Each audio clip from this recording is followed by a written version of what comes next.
तर इराणकडून इराकच्या इरबिल शहरावर ड्रोन हल्ला करण्यात आलेला आहे। इराणनं इरबिलमधील अमेरिकेच्या लष्करी तळाला टार्गेट केलाय।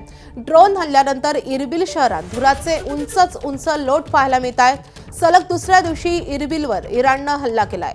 तर इराणकडून सध्या अमेरिकेचे जगभरातले महत्त्वाचे लष्करी तळ हे टार्गेट केले जातात। खास करून आखाती देशांमधले जे काही लष्करी तळ आहेत त्यांना टार्गेट केलं जाते आणि त्या अनुषंगानं इराकमधल्या इरबिलवर इराणनं सलग दुसऱ्या दिवशी हल्ला केलाय। UAE असेल, बहारीन असेल, कुवेत असेल आणि आता इराकमधलं इरबिल या सगळ्या महत्त्वाच्या लष्करी तळांना, जे अमेरिकेचे लष्करी तळ आहेत त्या सगळ्या तळांना इराणकडून टार्गेट केलं जात आहे।